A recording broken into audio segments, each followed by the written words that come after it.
Assalamualaikum warahmatullahi wabarakatuh. Di video kali ini, kita akan belajar pengertian, ciri, dan struktur teks persuasif.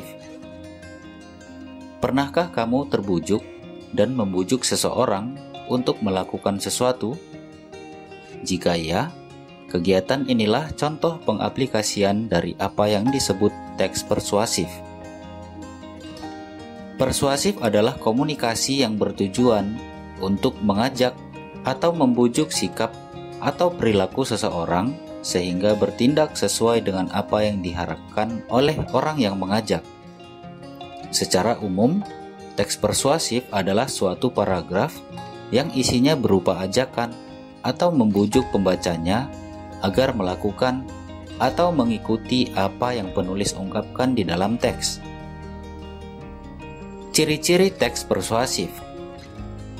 Teks ini memiliki beberapa ciri yang berbeda dari teks lainnya. Di antaranya sebagai berikut.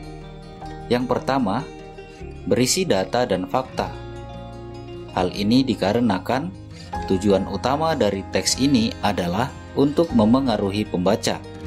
Sebab itu, teks persuasif memiliki alasan-alasan yang kuat disertai dengan data dan fakta. Yang kedua, meyakinkan pembaca. Teks ini berusaha meyakinkan pembacanya untuk melakukan atau mempercayai yang ditulis oleh penulis. Yang ketiga, berisi kata-kata ajakan.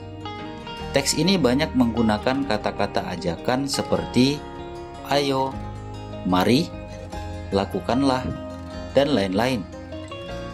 Yang keempat, menghindari konflik. Teks persuasif biasanya menghindari konflik agar kepercayaan pembacanya tidak hilang dan supaya kesepakatan pendapat antara penulis dan pembaca tercapai. Pendapat ataupun fakta digunakan dalam teks persuasif bertujuan untuk memengaruhi pembaca supaya mengikuti ajakan-ajakannya. Teks persuasif memiliki tujuan untuk meyakinkan pembaca bahwa ide, gagasan, atau pendapat di dalam teks adalah benar dan terbukti juga melaksanakan apa yang menjadi ajakan dari ide tersebut. Ajakan tersurat dan tersirat.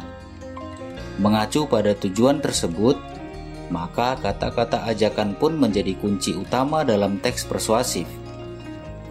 Kita bisa menemukan itu baik secara tersurat maupun tersirat. Lantas, apa beda keduanya?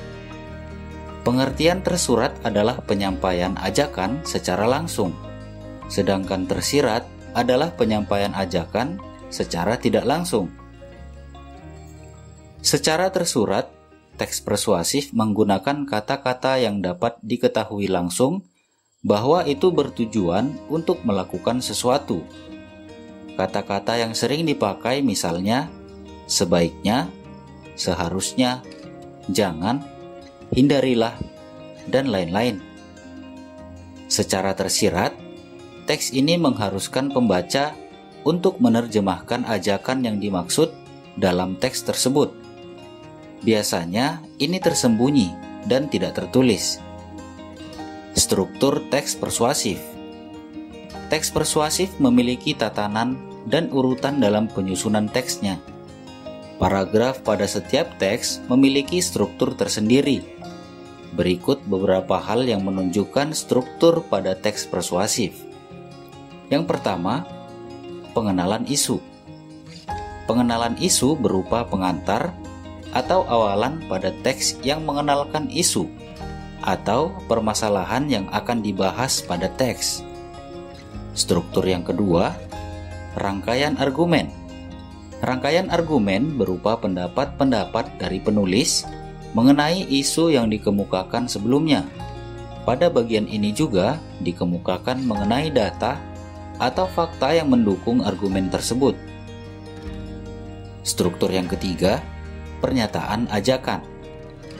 Pernyataan ajakan berupa kalimat-kalimat dorongan kepada para pembaca untuk melakukan sesuatu.